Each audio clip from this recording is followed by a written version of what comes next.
Hi there, I'm Kristin, your Go Overseas mentor here at International Living. And in this video, I want to share with you 10 tips that you can use to find better and more affordable accommodation when you travel.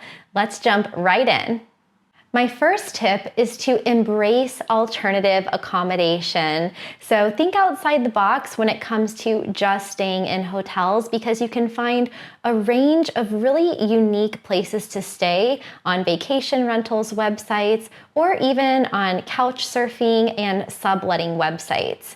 So we've all heard of Airbnb and Vrbo, but you can also use websites like tripping.com, which will pull in 12 million properties from all of the top vacation rentals websites. So you can search multiple websites at once, and those search results are also compared to another website called Home to Go. So you might be able to get a bigger property for the same amount of money by considering vacation rentals and shared housing. But you can take this concept another step further and even get free accommodation by considering house sitting, pet sitting, or home swapping. So this is a way that you can stay somewhere for free in exchange for taking care of someone's pet or taking care of their house. And my favorite site to use for this is trustedhousesitters.com, where you can plug in your dates and you can find amazing houses and adorable pets all over the world. And sometimes you can even get paid to stay in somebody's house. And if you are a homeowner yourself, you can also check out a site like Love Home Swap, where you can trade your house and swap with somebody who lives in another city or country. So this is a way that you can have someone taking care of your house while you're traveling, and you can also experience life where they live with all of the comforts of home. And this is also a really good way to live like a local, because you're literally living in a local's house.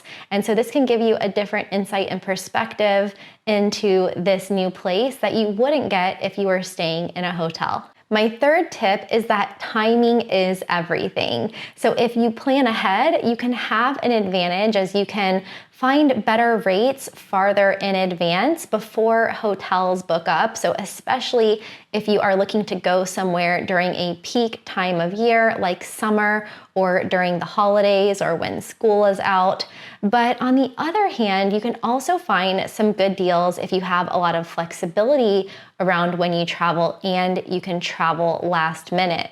So a site that I like to use, or an app rather, is called Hotel Tonight, which specializes in last minute hotel deals. And they even have a daily price drop where after you check all of the prices, you can activate this daily drop and swipe, and for just 15 minutes, you have the chance to book a special deal for that day. So hotels are known to drop their prices if they aren't able to fill their rooms. So if you're traveling during an off season when there's not a big risk of that hotel being booked out, you could get a good deal if you wait until the last minute. But this is definitely on a case-by-case basis, whether it's better for you to plan ahead, or in some cases, it's better to plan at the end, and you can save 10 to 30% or more on your nightly hotels. My fourth tip is to look farther beyond the typical city center or the typical old town. So if you are staying outside of the touristy areas, you can often get more bang for your buck, and you can stay in the same level and same stars of a hotel, but for a lower price.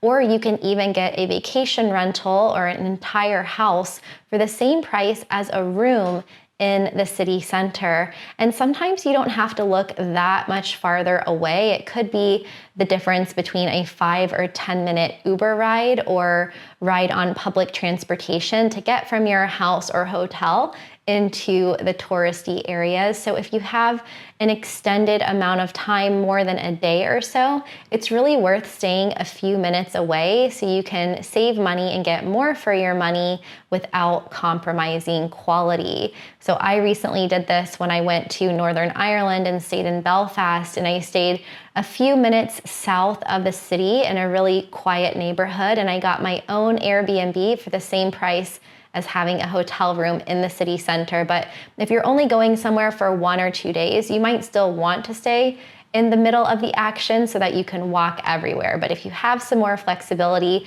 look a little bit farther afield and you can always take the metro or the bus or an Uber or taxi into those really popular tourist areas. If you travel frequently and you're staying in hotels often, then consider joining the loyalty programs of the hotels that you're staying with.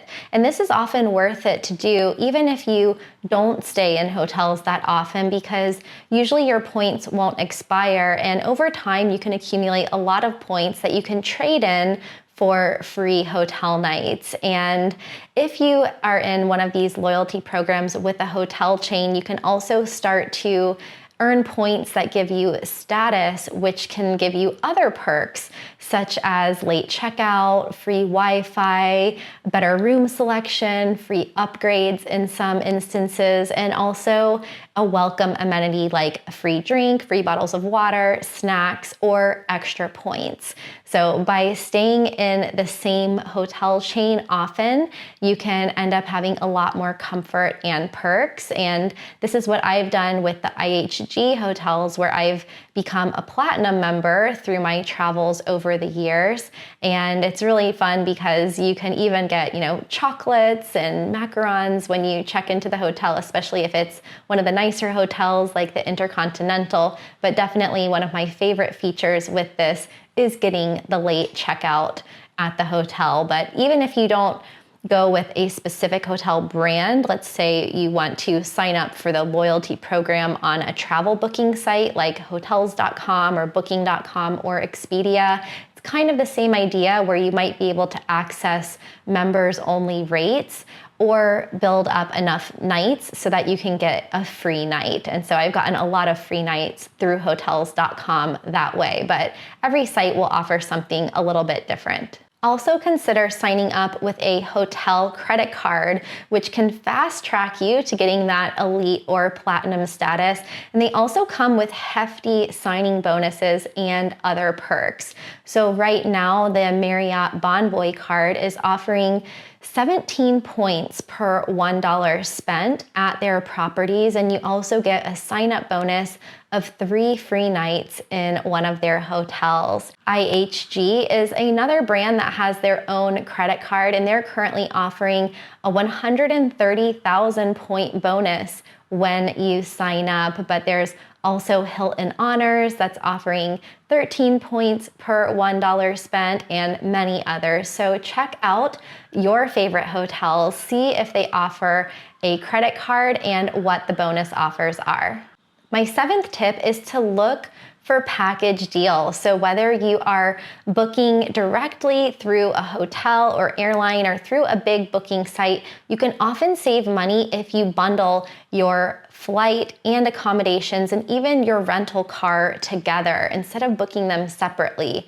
So as a long-time Delta frequent flyer with platinum status there, I am always looking at the deals from Delta Vacations, where you get your flight and your hotel and your car all bundled together. And this is a great way to save money if you know where you're going, you have an exact itinerary, and you're going to be booking these anyway. So if you're starting to get quotes and look at prices for hotels, flight routes, and your rental car, also make sure to check if there are any packages being offered on those travel booking sites like Expedia or Travelocity, or directly through your hotel or airline.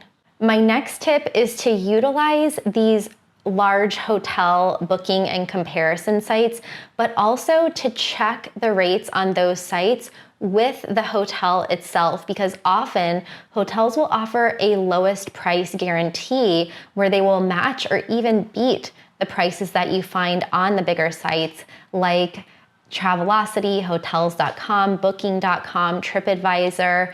So check those sites, but then also contact the hotel directly and see if they can give you a better rate.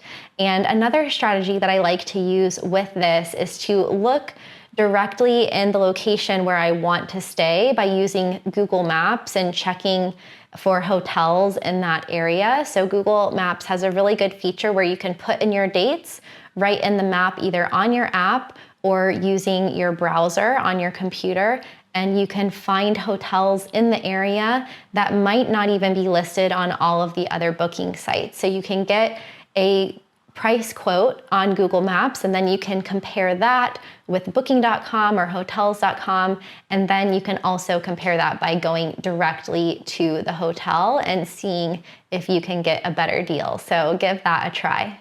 Another thing to remember is that if you don't ask, the answer is always no. And so when you check into your hotel, ask if there are any upgrades available, and you might be able to get a better room for a lower price than you would if you were booking it directly online. So sometimes if hotels haven't sold all of their rooms, you can get a really good deal when you check in, especially if you're friendly with the reception.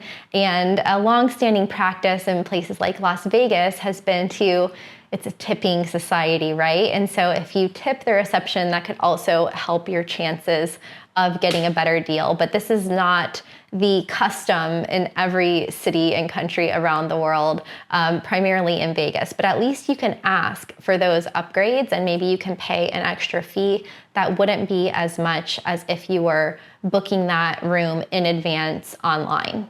My other tip for you today is that if you book longer, you can pay less.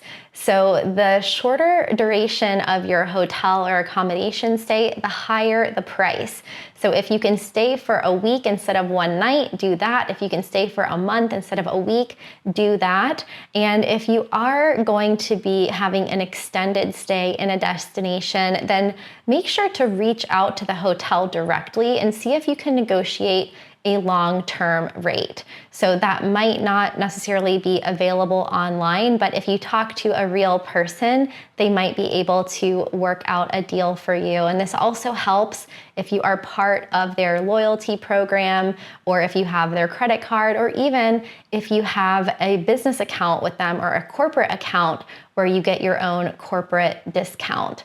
But feel free to reach out to those hotels, see if you can negotiate a long-term rate. And also this can help if you're checking in on a date that is not too busy. So you want to check in on a Sunday when everyone is leaving, rather than checking in on a Monday or a Friday when there's a lot of business travelers and a lot of leisure travelers. So I hope that these 10 tips helped give you some ideas when it comes to booking your next trip. Let me know any questions in the comments below, and make sure to subscribe for more travel and living abroad videos. And there you have it, another episode of ILTV. Thank you so much for watching. I hope you've enjoyed it. Be sure to hit the subscribe button below, turn on your notifications so you don't miss out on any future videos, and join me for next week's episode.